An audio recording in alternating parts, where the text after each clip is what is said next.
조선시대에 여러 가지 관청이 있었는데요. 그 가운데 도화서라고 하는 관청이 있습니다. 도화서에서 일을 하는 사람들은 나름대로 왕을 위해서 아주 중요한 그런 충성을 하는 사람들입니다.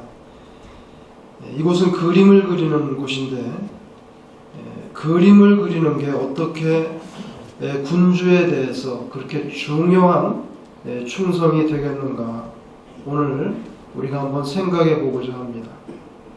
신라시대나 고려시대에도 국가기관 중에 그림을 그리는 그런 관청이 별도로 있었지만 가장 두드러진 것은 조선시대입니다.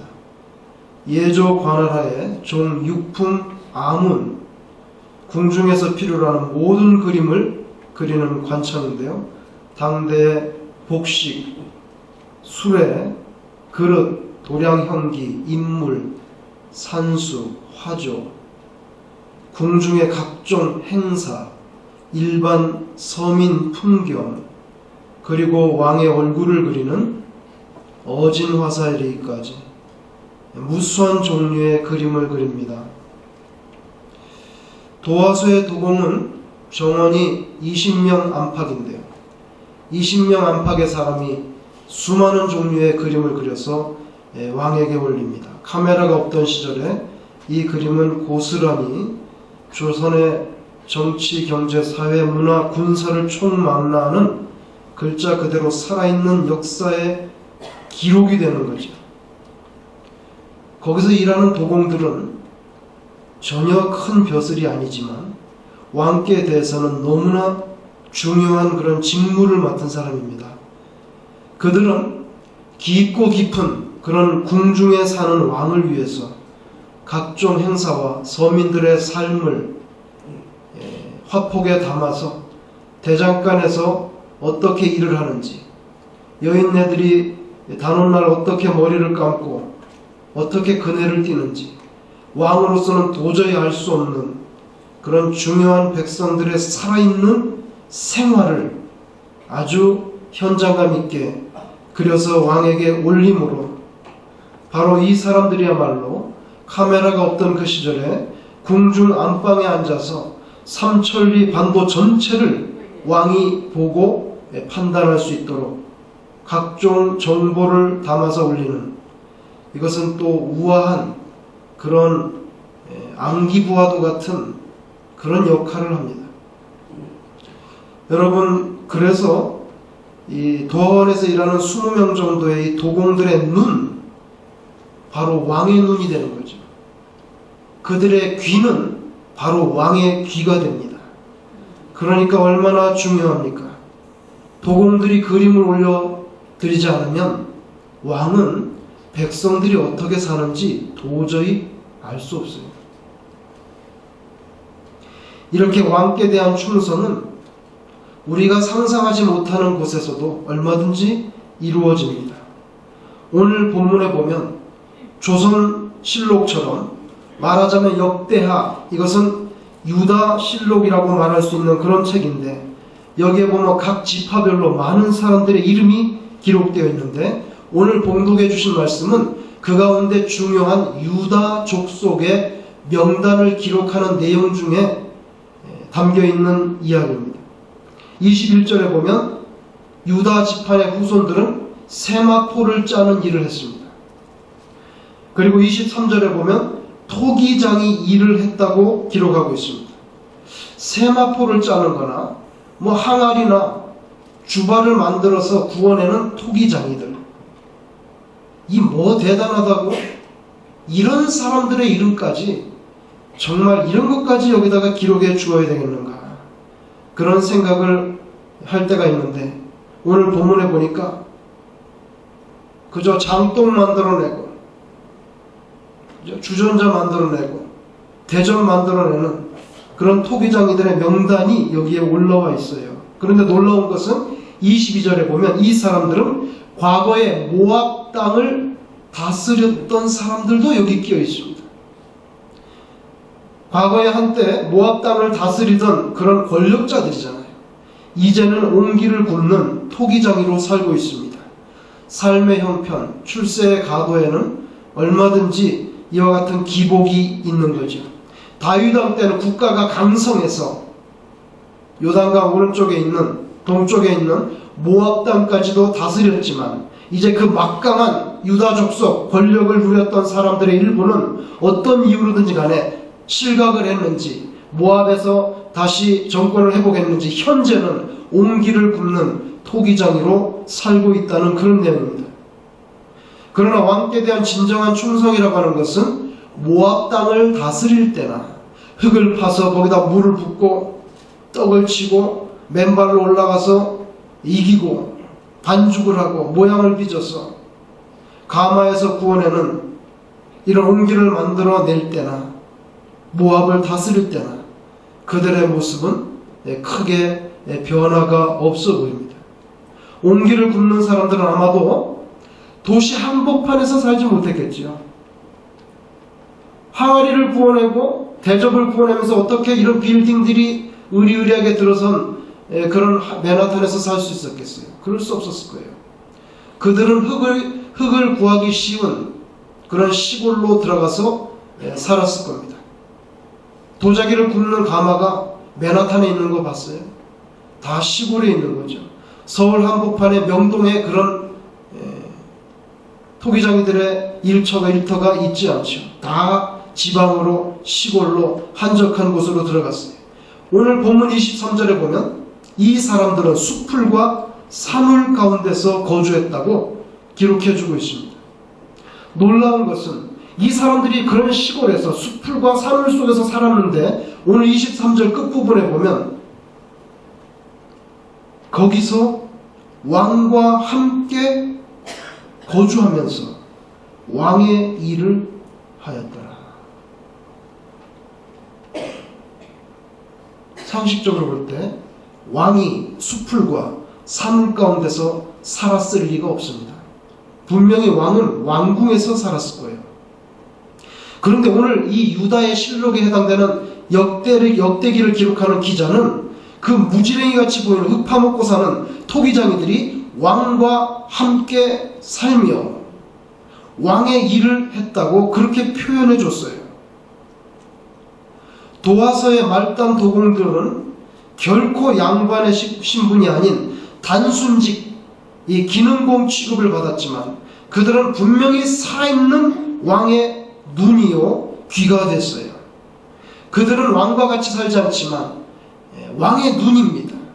오늘 보면 23절이 아마 그와 같은 견지에서 숲풀과 산을 속에 살았는데도 왕과 같이 살았다고 그렇게 표현해 준 것이 아닌가.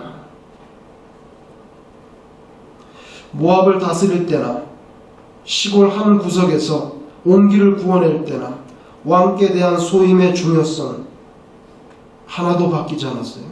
그들의 충성된 마음은 똑같아 보입니다. 이런 모습이 참된 충성이라 하는 거죠. 진짜 충성은 자리에 연연하지 않습니다. 그래서 이순신이 백의 종군했지만 그의 영향력이 줄어들지 않습니다. 우리 신앙생활도 하나님께 대해서 마찬가지죠. 모압 땅을 다스릴 때나 흙을 이겨서 토기를 구워낼 때나 왕께 대한 충성은 변하지 않았습니다. 자리도 중요하지만 더 중요한 것은 변함없는 주께 대한 사랑과 헌신의 마음입니다. 이 마음이 없다면 반드시 장로를 해야 돼요. 장로를 하면 충성을 하고 장로를 안 하면 충성을 안 할 것입니다. 자리에 관심이 있다면 반드시 장이 돼야 돼요. 장이 되면 충성을 할 거고 장이 안 되면 하든지 말든지 아무 관심이 없을 겁니다. 이것은 진짜 충성이 아니죠. 이것은 자리에 대한 애착입니다. 하나님께 대한 충성이 아니라 자리에 대한 애착. 이것은 하나님께 하나도 보고되지 않는 그런 옳지 않은 충성이죠. 저와 여러분들에게 뉴욕 한인중앙교회를 섬길 때 그 마음이 확실해야 된다는 거예요. 그런 마음이 확실한 사람이 지도자가 되고, 그런 사람이 정의 용사입니다. 그렇지 않으면 십자가의 군병이 되기 어렵다는 거죠. 최근에 여러분이 아시는 대로 중국의 리더십이 교체됐습니다. 보잘것없는 시골 서기 생활로 시작해서 그 사람이 지금 대륙의 황제가 됐어요. 작년 11월 15일 중국 공산당 총서기가 된 시진핑이 한국의 대선으로 인해서 우리의 관심이 좀 덜했지만, 시진핑 이 사람 앞으로 13억의 인구를 10년 동안 케어할 사람입니다. 얼마나 스케일이 큽니까? 미국도 3억 정도밖에 안 되잖아요. 13억을 10년 동안 먹여 살리고 미국을 능가하는 국가로 끌어올릴 수 있는 역량이 있는 사람이에요. 중국은 여전히 공산당 정권이 지배하는 그런 나라지만, 그 사람들이 지도자를 세우는 것을 관찰해보면 한국보다, 서방 국가보다 더 정밀하고 더 하나가 잘 된다는 것을 오늘 시진핑이 중국에 등극하는 것을 보면서, 중국의 저력이라는 게 이런 데서 나오는구나 한번 생각해 봤어요. 나이 59살입니다. 중국의 1949년 혁명, 공산권으로 되는 그 혁명에 주력했던 원로, 혁명 원로의 아들이에요.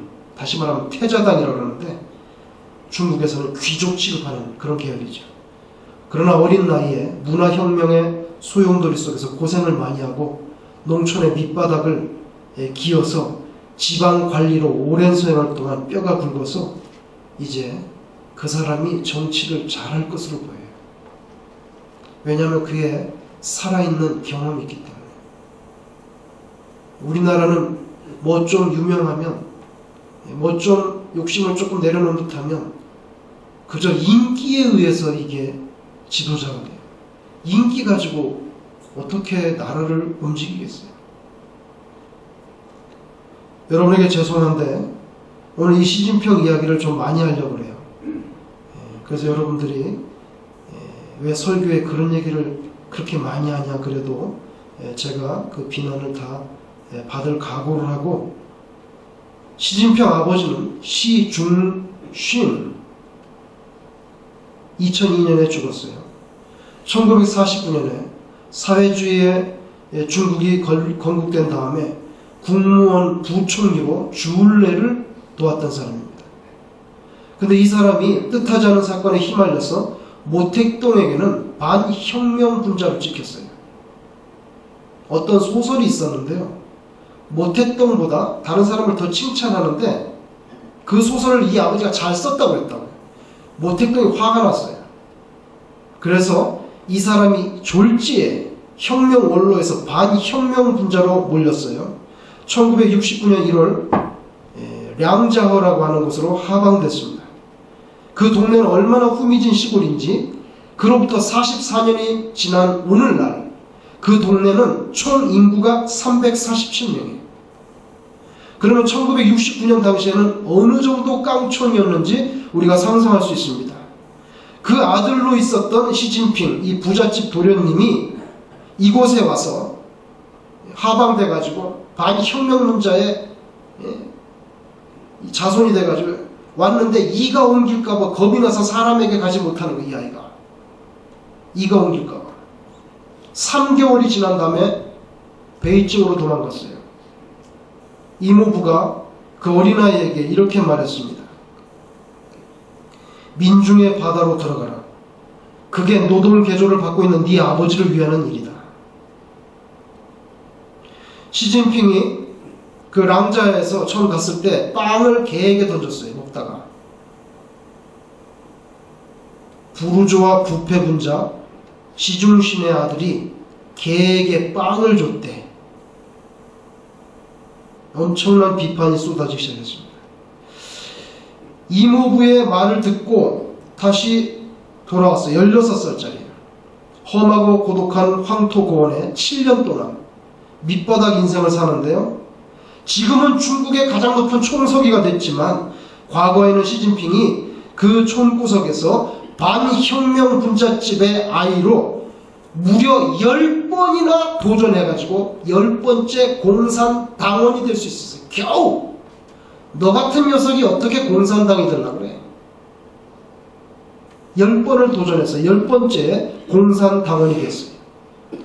그 16살짜리가 거기서 7년을 살면서 량자에서 사는 동안에 그 농민들과 친숙해지기 위해서 소위 5대 관문을 통과합니다.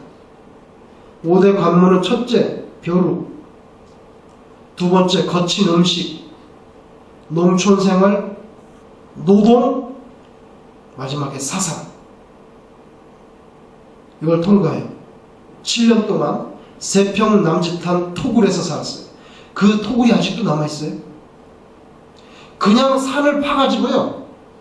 그냥 파고 거기다 지푸라기를 깔아놓고 거기서 사는 거예요. 전기도 없고 아무것도 없어요. 거기서 7년을 살았어요. 토굴 속에서. 거기 갔을 때 먼저 사투리를 배워야만 됐어요. 알아들을 수가 없어요.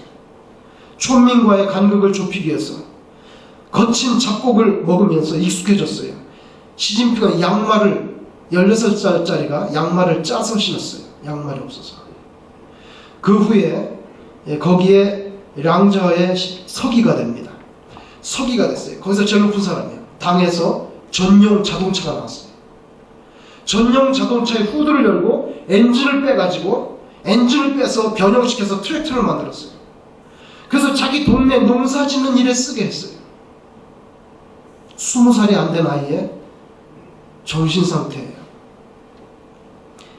여러분, 결국에는 개에게 빵을 던져주던 부르주아 귀족의 도련님이 그 마을의 촌장이 되고 완전한 농꾼이 됐어요. 1975년 10월 달에 그 랑자의 생활을 7년 만에 끝내고 상경할 때 같이 살던 촌민들이 자기네 촌장이 떠난다고 자그마치 60리길을 같이 걸어서 배웅했어요.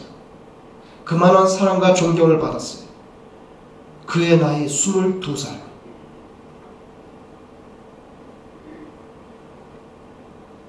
그때부터 지방 말단 서기를 거쳐서 수많은 혹독한 시련 가운데 정치 수업을 쌓아서 이제 13억의 인구를 10년 동안 리드할 사람이 됐습니다. 요한계시록 20장 4절에 보면 왕에 대한 이야기가 나와요. 거기에 보면 예수를 믿다가 순교했거나 예수를 믿다가 극단적인 핍박을 받은 사람은 마지막 때에 각 고을을 맡아서 왕이 된다고 기록해 줍니다. 그리고 그 왕 중의 왕은 바로 예수님이에요. 공산주의 국가지만 시진핑의 인생을 들여다보면 그가 중국을 위해서 진심으로, 위선이 아니라 진심으로 땀 흘려온 세월들이 있어요. 우리에게도 믿는 신자들로서 하나님의 나라와 우리의 왕이신 하나님께 대한 그 어떤 유의 충성의 생활, 아주 단단하게 다져진 하나님을 위한 진심 어린 그런 삶의 흔적, 그게 있는가? 7년을 고사하고 7일만이라도 우리가 주를 위해서 어떤 특별한 헌신을 할 수 있는가? 7일을 고사하고 2박 3일로 시원한 에어컨이 나오는 수련회를 가자고 해도 생활이 너무 바빠서 갈 수가 없습니다. 이게 오늘날 우리들의 모습이에요. 여러분, 시진핑이 거친 잡곡을 7년 동안이나 먹었어요. 양말은 자기가 짜서 신었어요. 16살 때부터. 우리는 주를 위해서 어떻게 사는가?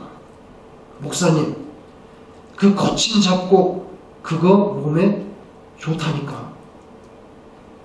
그래서 우리도 흰쌀밥 말고 잡곡밥을 주세요.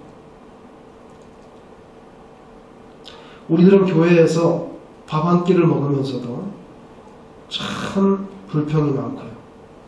역시 인생은 먹기 위해서 사는가 보다. 감사하는 마음은 그렇게 크지가 않고, 지금도 지구상에 굶어 죽는 이들이 널렸는데 우리는 좀 더 겸손해져야 되지 않은가? 좀 더 감사하는 마음의 폭이 커져야 되지 않겠는가? 기독교인이 하나님을 사랑한다고 하면서 예수님을 머리로 하는 교회, 그 주님의 몸된 교회를 섬기는 성향과 수준이 한갓 무신론자, 공산주의자 시진핑 그 한 사람의 열정과 땀과 충성에 못 미친다면 우리는 관념적인 종교인에 불과하다.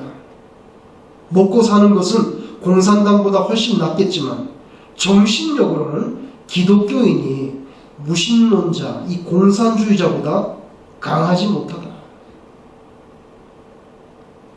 그들은 최소한 얼마 전까지만 해도 당과 수령을 위해서 목숨을 내걸었습니다. 어제 성경 공부에서 보신 것처럼 바울은 간단히 말해서 새 교회의 믿음 성장을 위해서 자기 목숨을 걸었습니다. 우리는 무엇을 걸겠는가? 우리 집의 자녀들은 예수님을 위해서 단 7일, 일주일만이라도 어떤 절제된 삶, 연단의 삶을 살아볼 수 있겠는가? 만약에 필요하다면. 과거 우리 신앙의 선조들은 일본 제국주의의 신사참배 앞에서 순교하고, 유교가 터졌을 때는 공산당의 총칼 앞에서 목숨을 내걸고 신앙을 지키기 위해서 순교하고, 그러나 우리 자녀들은 컴퓨터를 좀 끄고 핸드폰을 내려놓고 시간을 정해서 성경을 펼쳐 읽으며 무릎을 꿇고 기도하는 삶을 살아보기 위해서 다른 곳이 아니라 바로 책상 앞에서 각종 지나친 문명이기들을 내려놓는 바로 그 자리에서 순교를 각오해야만 겨우 신앙생활에 훈련을 받을 수 있는 그런 시기가 됐어요. 우리에게는 이제 신사참배도 없습니다. 미국 땅에서 공산주의 때문에 순교할 일도 없습니다. 우리 자녀들이 순교해야 될 자리는 책상 앞이에요. 너무 복잡해요. 아이들은 성경을 읽고 기도하는 것을 배울 데가 없어요. 부모들도 너무 바쁘니까. 여러분, 전자게임을 보세요. 거의 전부 죽이고 찌르고 베고 칼로 베는 것도 있더라고요. 파괴하고 총 쏘고 그런 것들이에요. 그러니까 이 나라가 걸핏하면 총질을 하는 거예요. 지난 주간에도 고등학교가 농구하다가 1등, 2등 다투다가 게임이 끝난 다음에도 그 열기가 식지 않아 좀 패싸움이 벌어져서, 패싸움은 벌어지면 뭐 끝났으면 좋은데 거기서 총을 꺼내가지고 쏴서 12학년짜리가 그 자리에서 즉사했어요. 그게 누구의 책임이겠어요? 죄송하지만 게임을 보세요. 다 죽이고 찌르고 그게 다 게임, 하루 종일 그런 걸 하는데 현실과 가상의 세계가 이게 구분이 안 되는 거죠. 구분이 안 되는 거예요.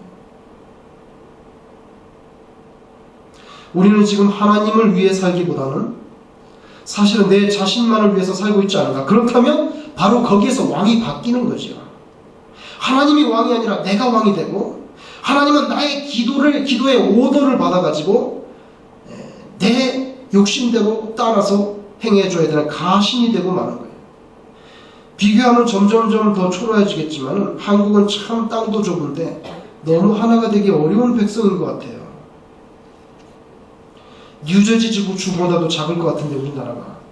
영남, 호남, 충청, 강원, 제주, 경기, 수도 다 찢어지고.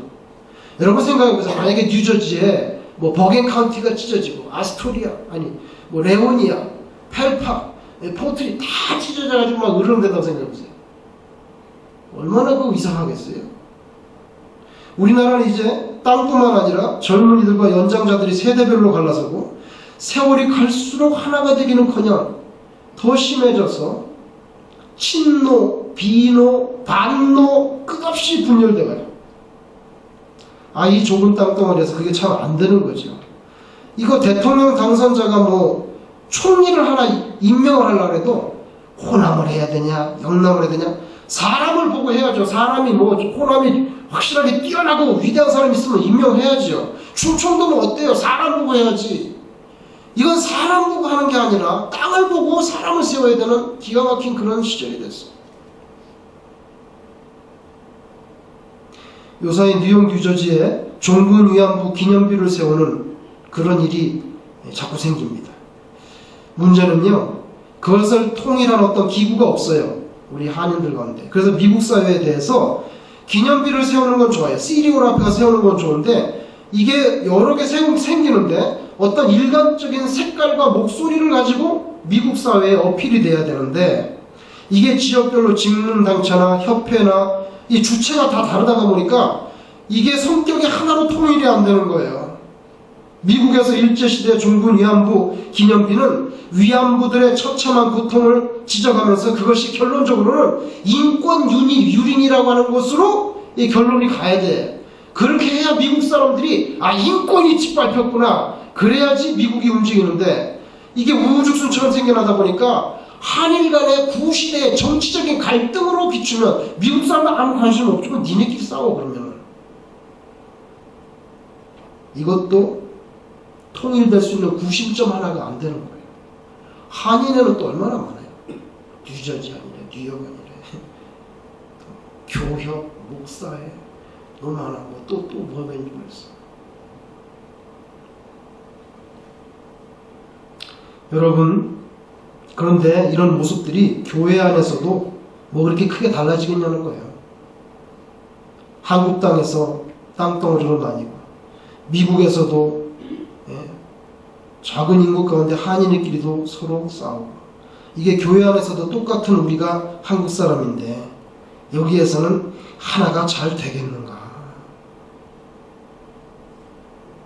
사탄은 그걸 노리고 어떻게 해서든지 분열하게 하고 싸우게 하고, 그래서 신앙 공동체가 와해되고 결국에는 하나님의 나라가 허물어지는 거지요.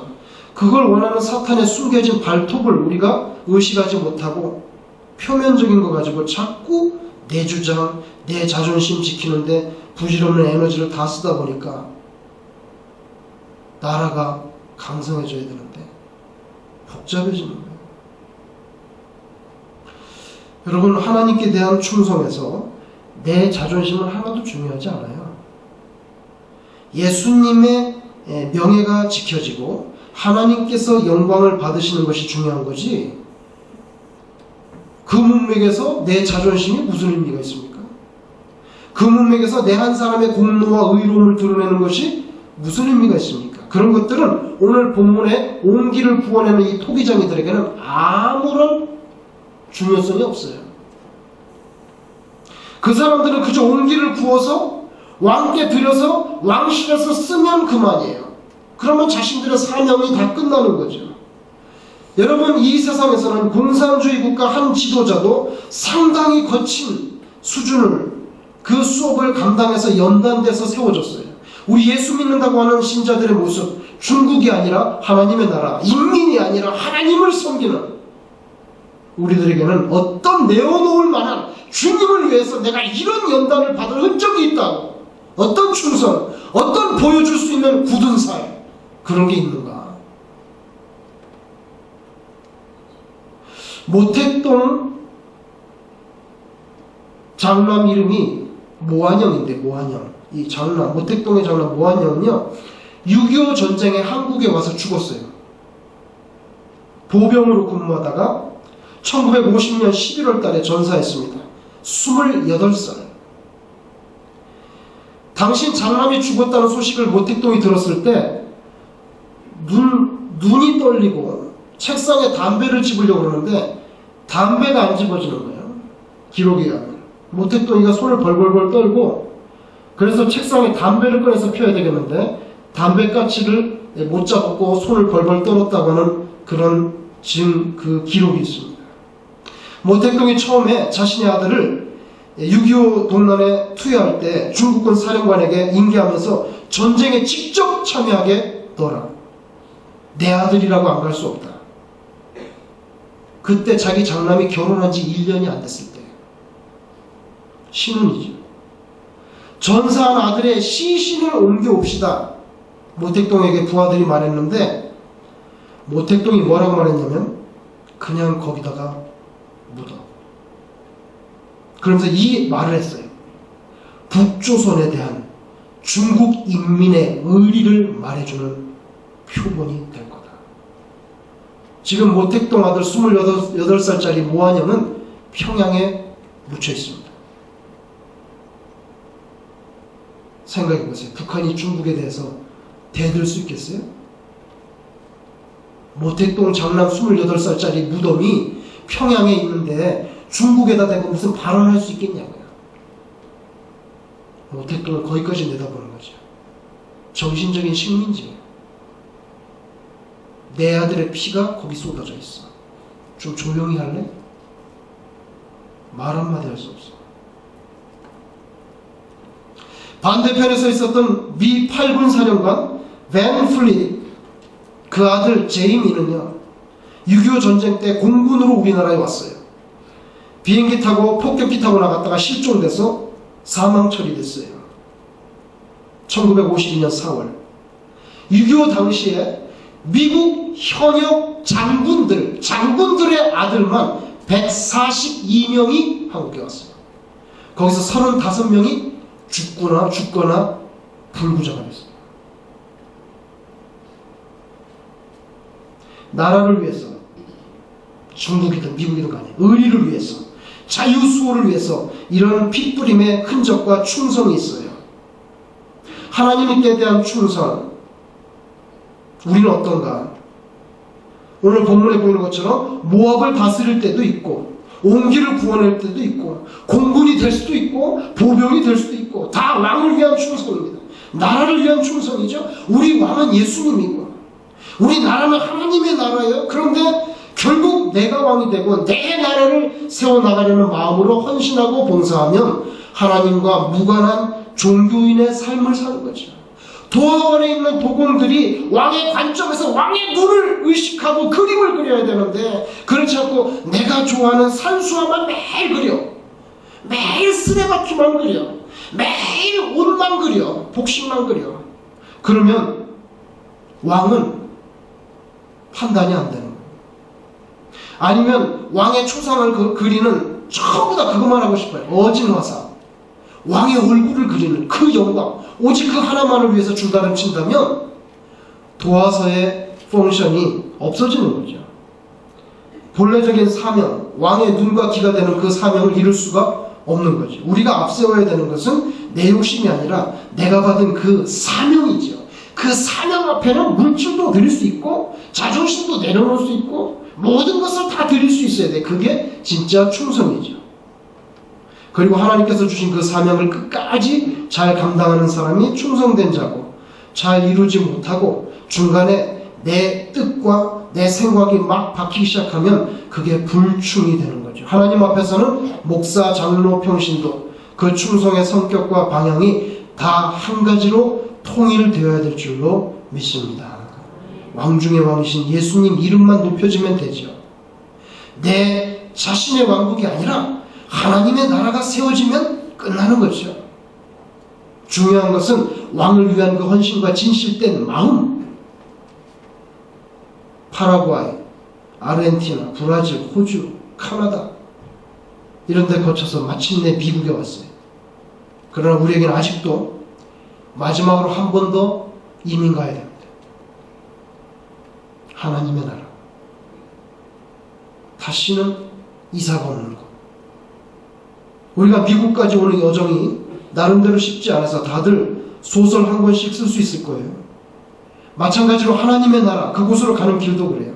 예수님의 말씀에 하면 그 나라로 들어가는 문은 넓지 않고 좁은 문이래요. 좁은 문에 연결되어 있으니까 그 길도 좁죠. 우리가 예수 믿고 주를 위해서 헌신하는 것은 좁은 문으로 들어가서 좁은 길로 걸어가는 것입니다. 그래서 아무래도 우리 자신의 몸짓, 욕심에 대해서 적절한 절제와 규제가 필요해요. 우리들이 돌아갈 궁극적인 본향, 하나님의 나라로 가려면 그래서 우리에게는 나름대로 변신이 필요해요. 여러분이나 저나 예수님 앞에서는 옹기장이와 같아요. 나를 내려놓아야 예수님이 존귀하게 되는 거죠. 아름답고 거룩한 변화.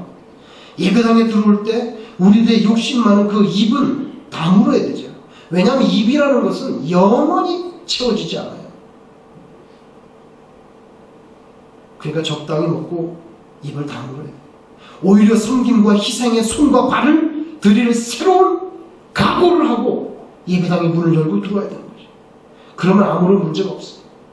그런 모습으로 하나님께로 조금씩 더 가까이 나아가는 과정, 완벽할 수는 없잖아요. 우리가 어차피 실수하고 또 뭐 그런 게 그런 거예요. 완벽할 수는 없지만은 그런 각오를 새롭게 하고 마음이라도 다시 똑바로 하고 나름대로 헌신하려고 똑바른 충성의 길을 가려고 하는 그 과정, 하나님께서 그것을 기쁘게 여기신다는 거죠. 우리의 국가는 하나님의 나라예요. 우리의 왕은 성삼일체 하나님입니다. 그분께 대해서 그 누구보다 무신론자, 공산주의자 시진핑보다 더 치열한 정성, 더 뜨거운 헌신, 온기를 구원하면서도 하나도 허드렛 일이라고 여기지 않았고 슬퍼하거나 불충하지 않았고 내가 준비한 이 작은 각종 온기들을 왕께 드립니다. 그 자체가 기뻐서 늘 행복했던 그 사람들처럼 저와 여러분들이 정말 그렇게 진실된 마음으로 교회를 섬길 수 있기를 주님의 이름으로 축원합니다. 기도하겠습니다. 하나님 아버지, 한때는 모압 땅을 다스리던 권력자들이었는데 이제는